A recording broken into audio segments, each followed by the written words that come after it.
రీసెంట్‌గా నేను చూసాను 'బంది.' హ్మ్. అసలంత డే స్టెప్ ఎట్లా ఏసారు సింగిల్‌గా చేయడానికి? అది ప్రొడ్యూసర్, డైరెక్టర్‌తో అడగాలి. ఎందుకు నాకు అట్లాంటి సినిమాలు వాళ్ళు ఆఫర్ చేశారు. బట్ ఇది చాలా డేరింగ్ ఎక్స్‌పెరిమెంటల్ సినిమా అది. యెస్. అండ్ సింగిల్ క్యారెక్టర్ కాబట్టి చాలా ఛాలెంజింగ్. అంటే ఒకే ఒక క్యారెక్టర్ మీద టోటల్ సినిమా అంటే కానీ గొప్ప విషయం ఏంటంటే ఆడియన్స్‌కి చూసినప్పుడు ఎక్కడైనా బోర్ లాంటివి ఏం అనిపించదు. ఓకే.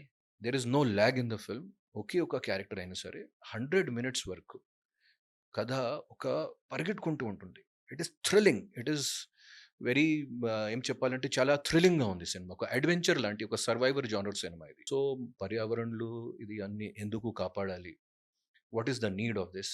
ఈ ఒక మంచి సందేశం ఉన్న ఈ సినిమా, ఈ మంచి మెసేజ్ ఉన్న ఈ సినిమా ఒక ఎంటర్‌టైన్‌మెంట్ ప్యాకేజ్‌లో ఉంది. అండ్ ఈ సినిమా షూటింగ్ దాదాపు 4 ఇయర్స్ జరిగిందండి. 4 years. 4 years. 4 years. But single person. Single person 4 years. ఎందుకు జరిగిందండి? ఒక విజువల్ కోసం మా డైరెక్టర్ గారు ఒక అడవికి వెళ్ళడం, ఒక మంచి లొకేషన్ చూడడం. ఈ సీజన్‌లో ఈ అడవి బావుంది. ఈ సీజన్‌లో ఈ లొకేషన్ బావుంది. అట్లాంటియి అనుకోని ఒక 4 ఇయర్స్ జరిగిందండి. మేము శ్రీలంకలో కూడా షూటింగ్ చేశాను. నేపాల్‌లో కూడా షూటింగ్ చేశాను.